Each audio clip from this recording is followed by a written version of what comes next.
apa ya, apatis itu melalaikan ya. Oh biarin tuh harga minyak goreng naik, harga minyak goreng turun, sekarang lagi turun ya.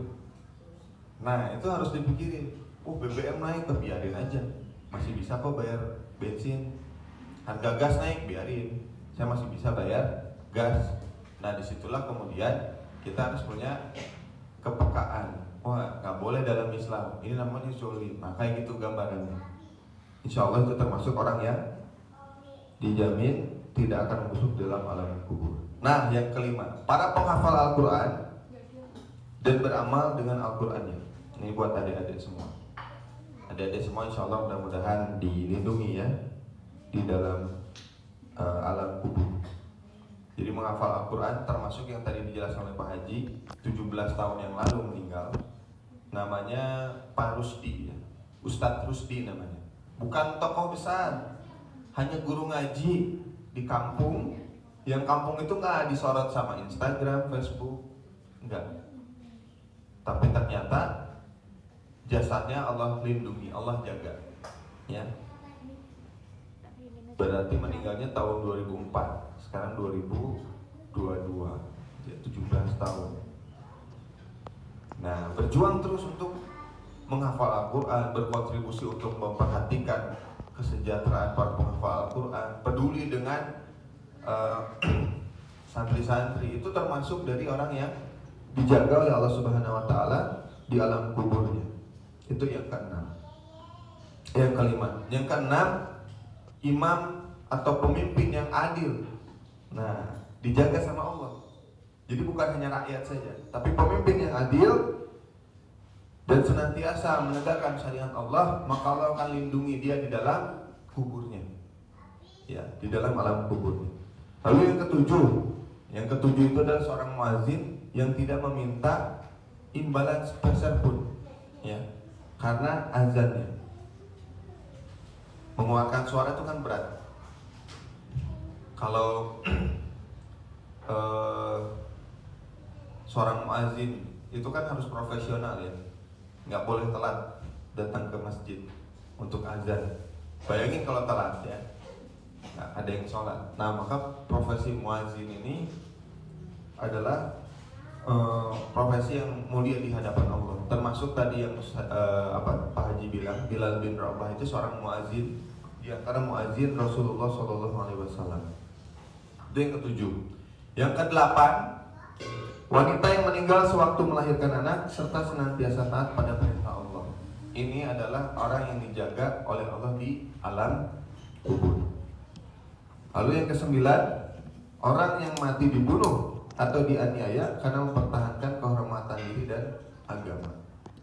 Jadi kalau kita bayangin, wah, memperjuangkan Islam, memperjuangkan Al-Quran, itu di hadapan manusia kayaknya biasa, tapi di hadapan Allah mereka dimuliakan. Nah, yang terakhir, yang ke-10, orang yang mati di siang hari atau di malam Jumat, jika mereka adalah orang-orang yang beriman, yang senantiasa menjaga hukum Islam selama hidup mereka.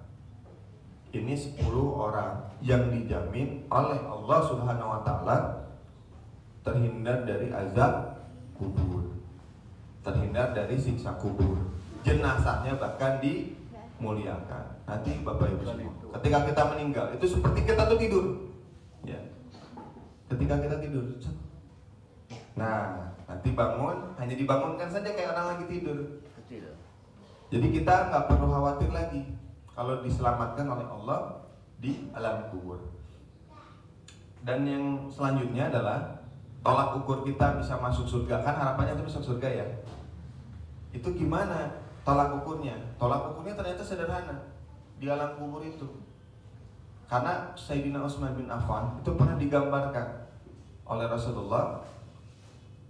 Allah memperlihatkan kondisi hamba itu ketika di dalam kubur. Apakah mereka akan masuk surga atau mereka akan masuk ke dalam neraka?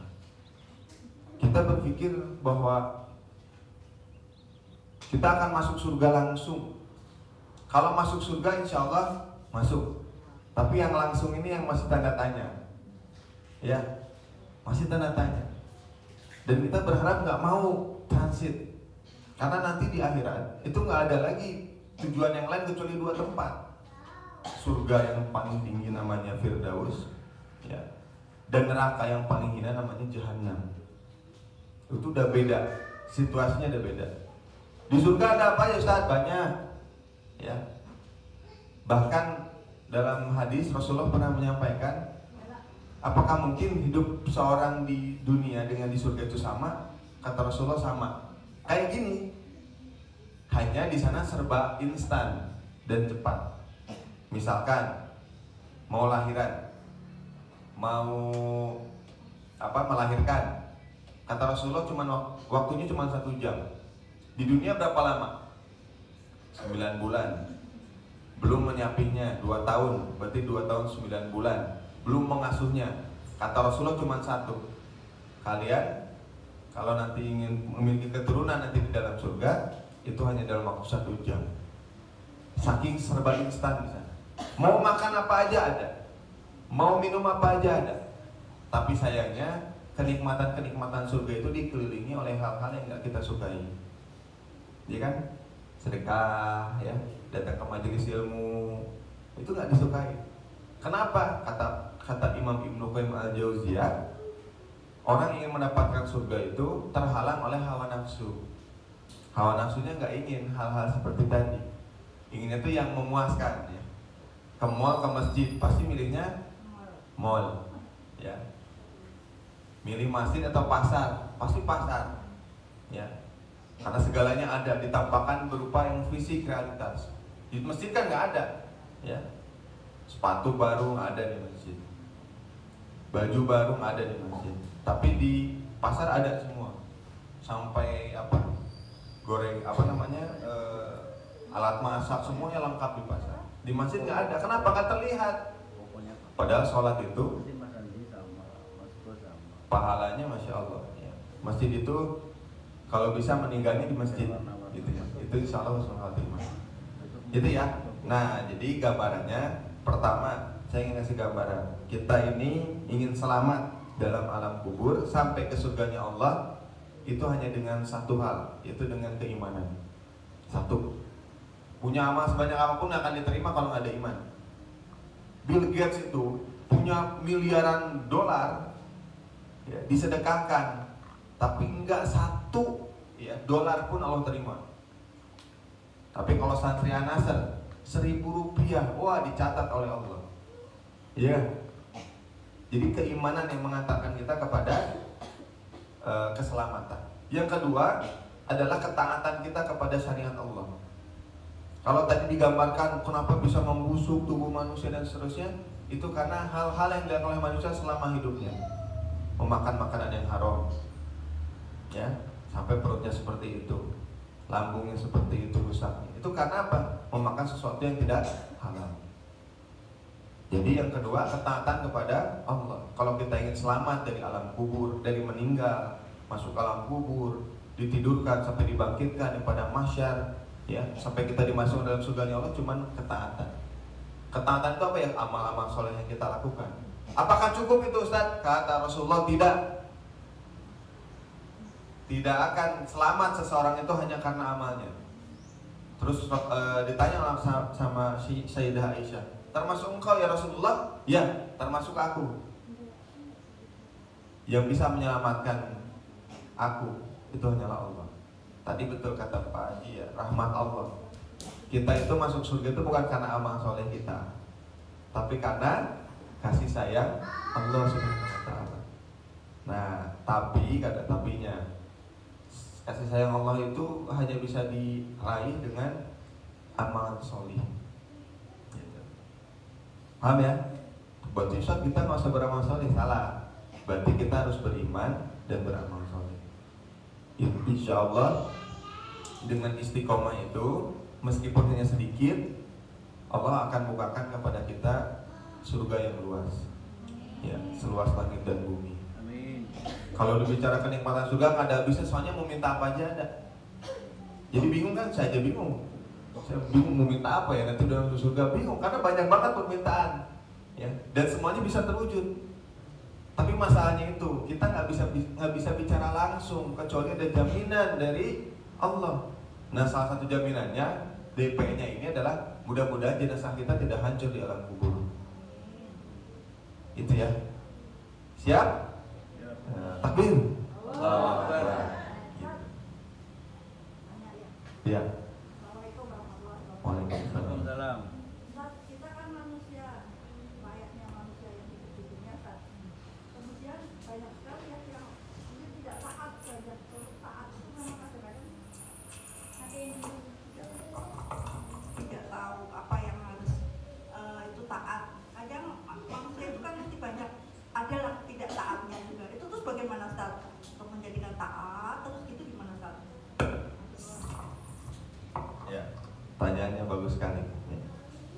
Kalau nggak taat terus gimana? Ya manusia itu kan tadi ya punya hawa nafsu. Kadang hawa nafsunya itu mendorong untuk melakukan sesuatu yang melanggar syariat Allah. Kalau pelanggar syariat Allah kira-kira gampang atau susah? Susah juga. Ya, pernah nggak berpikir untuk bermaksiat? Dipikir itu? Enggak. Karena kalau kita sudah berpikir itu udah bicara tentang iman. Kenapa? Karena Allah ngasih satu kemuliaan di dalam kepala kita bernama akal. Akal itu bisa memberikan masukan supaya kita tidak berbuat maksiat. Dulu ada yang nanya, pernah nggak ada seorang yang pernah berzina? Nanya, terus saya tanya balik, ketika berzina, Mbak mikir nggak mau berzina? Enggak. Kenapa? Karena hawa nafsunya yang maju. Makanya hawa nafsu ini kita kendalikan dengan akal kita. Kalau akal kita itu di bawah nafsu, hawa nafsu yang mengendalikan akal. Kita mau datang ke majelis, kita mau hafal Quran. Menghafal Quran itu susah atau gampang? Susah. Ya, susah. Gampang. Relatif. Tapi ya, kalau kita berpikir kemuliaan yang didapat dari membaca Al-Quran, ya, kita akan merasa bahwa yang kita baca ini akan mudah. Karena kan beberapa ulama tuh sering nasihatin, ya, jangan dihafal, dibaca, tapi serius dan tiap hari continue gitu. Nah, yang diminta Allah itu bukan amalan yang besar, tapi amalan yang sedikit tapi istiqomah untuk menjaga dari hawa nafsu tadi. Hawa nafsu itu hanya bisa kalah dengan ketaatan. Masalahnya itu, ya. Ada nggak yang berzina istiqomah gitu? Nggak ada. Ya. Sahabat saya itu pernah nanya sama PSK, mohon maaf sekali. Itu ditanya, senang bener berzina senang? Enggak, karena faktor ekonomi aja. Saya punya anak yang harus saya kasih makan. Berarti apa? Akal manusia itu jauh lebih mulia daripada hawa nafsunya. Hanya ketika hawa nafsunya menguasai akal manusia, muncullah tadi kemaksiatan, ketidaktaatan. Apakah boleh Ustaz iman naik turun? Boleh, nah Rasulullah. Yang nggak boleh adalah meninggalkan syariat Allah, itu nggak boleh. Contohnya apa? Aduh, lagi malas sholat zuhur, nanti aja digabung sama sholat asar. Pakai kaidah jamak, padahal di rumah dan gak hujan. Nah, jadi cari dalil untuk mencari alasan.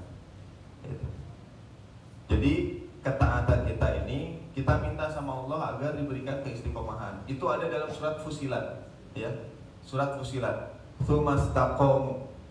Kata Allah, beristiqomahlah kalian.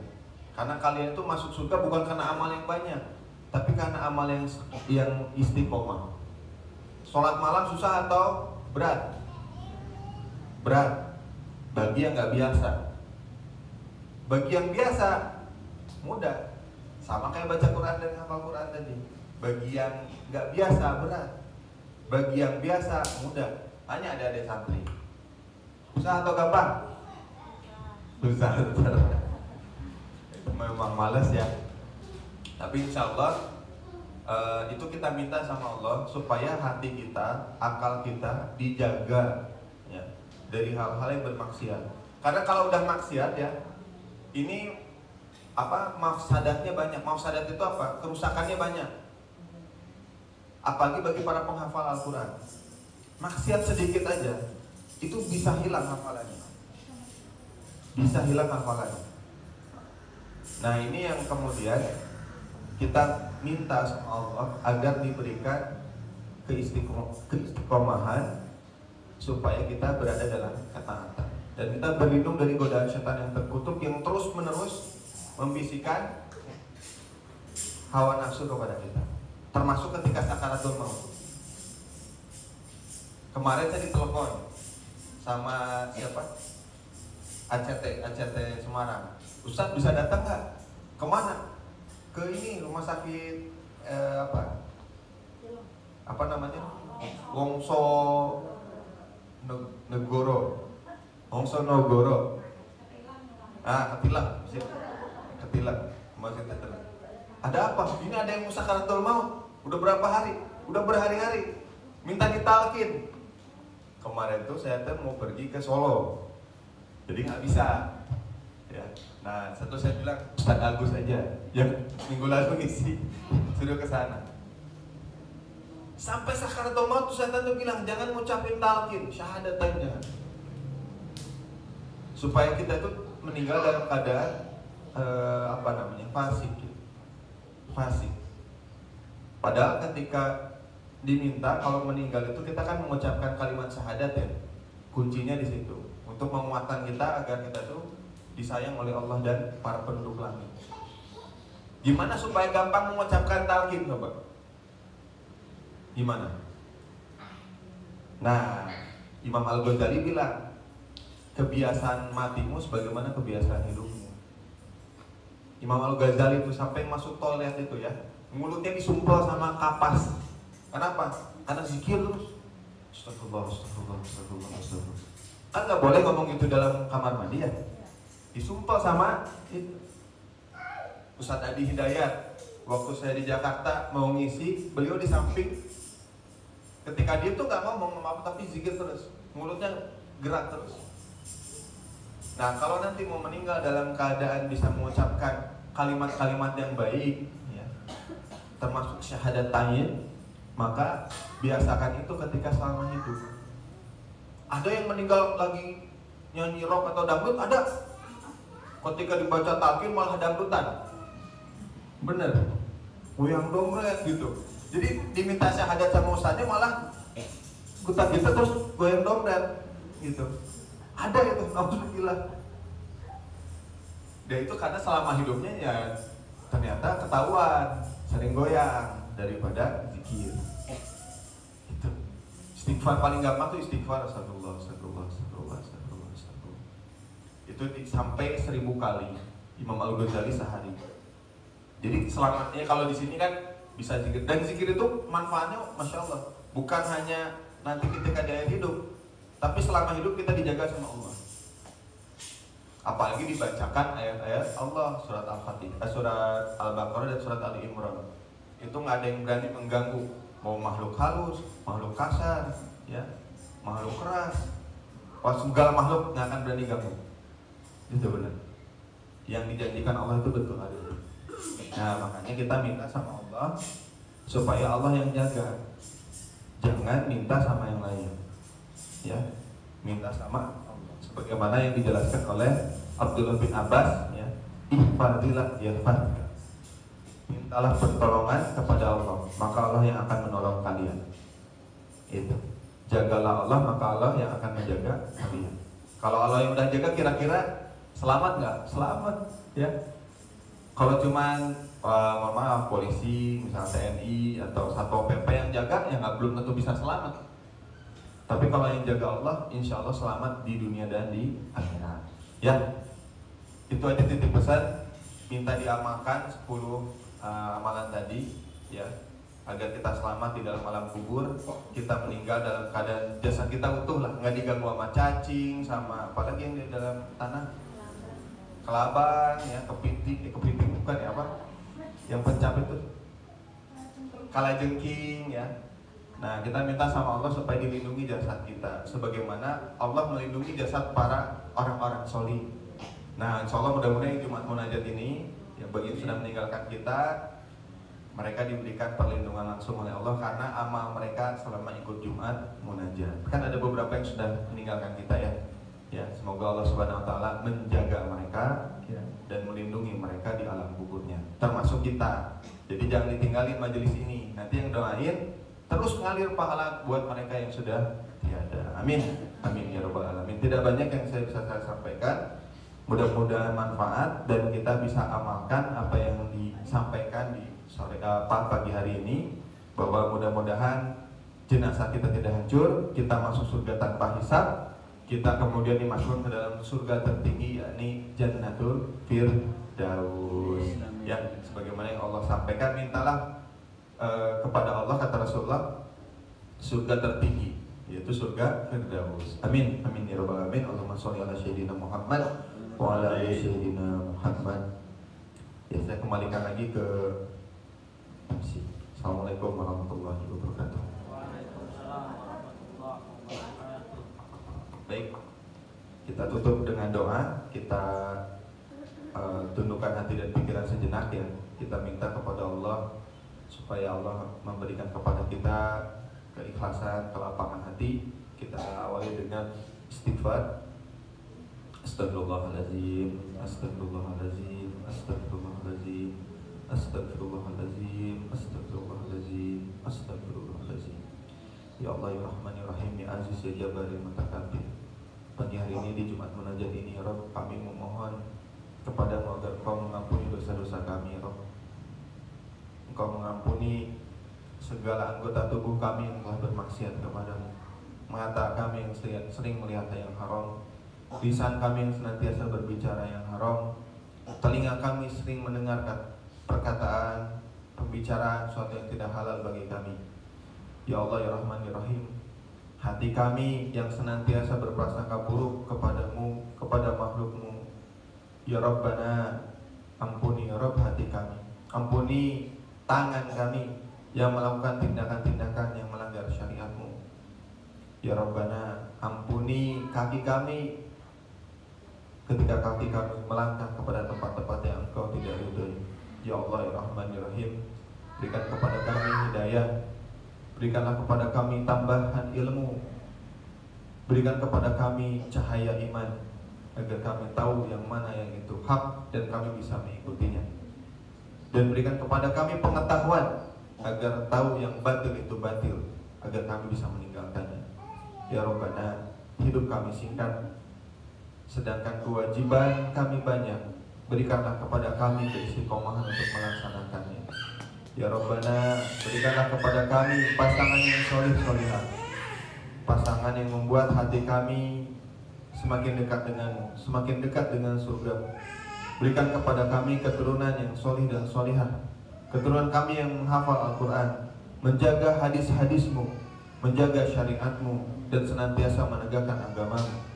Ya Rabbana, berikanlah kepada kami keturunan cucu-cucu yang solih dan solihah, yang melanjutkan kehidupan Islam, yang menegakkan agama Allah, sebagaimana Nabi Ibrahim kepada Nabi Ismail sampai kepada baginda Sallallahu Alaihi Wasallam.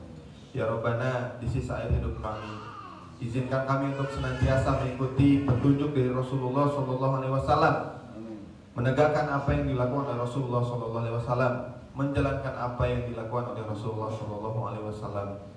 Ya Allah ya Rahman ya Rahim, jadikan seluruh amal-amal kami amal yang diterima. Jadikanlah setiap amal-amal kami diberikan niat yang ikhlas dan bisa memberikan yang terbaik untuk amal soleh kami. Ya Rabbana, lindungi kami di alam kubur ketika binatang-binatang datang menggerogoti tubuh kami ya Rabb.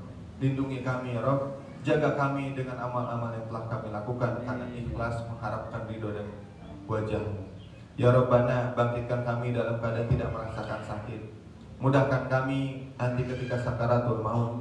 Mudahkan kami meninggal dalam keadaan berwudu. Mudahkan kami meninggal dalam keadaan membaca Al-Quran. Mudahkan kami dalam keadaan kami sholat di masjid dalam keadaan sujud. Ya Rabbana, mudahkanlah sakit sakaratul maut ini. Ya Rabbana, berikanlah kepada kami kelapangan dalam alam kubur. Terimalah ya Rabb seluruh amal kami dan jadikanlah amal kami ikhlas mata-mata mendapatkan keriduan-Mu. Ya Rabbana, masukkan kami ke dalam surga tanpa hisab. Jauhkan kami ya Rabb dari fitnah dalam yaumil qiyamah. Ya Rabbana, berikan kepada kami sebelum meninggal hutang kami lunas. Kami tidak punya muamalah dengan makhluk-Mu ya Rabb. Ya Rabbana, berikanlah kepada kami surga tertinggi, yakni Jannatul Firdaus. Al-Fatihah. A'udzubillahi minasyaitonirrajim. Bismillahirrahmanirrahim. Alhamdulillahirabbil alamin arrahmanirrahim maliki yaumiddin. Iyyaka na'budu wa iyyaka nasta'in. Ihdinas siratal mustaqim. Siratal ladzina an'amta 'alaihim ghairil maghdubi 'alaihim waladdallin. Amin amin ya rabbal alamin. Rabbana atina fid dunya hasanah wa fil akhirati hasanah wa qina azabannar. Semoga Allah ijabah doa kita di pagi hari ini. Semoga kita husnul khatimah dan kita diberikan surga tanpa hisab. Amin amin ya rabbal alamin. Waalaikumsalam warahmatullahi wabarakatuh. Waalaikumsalam.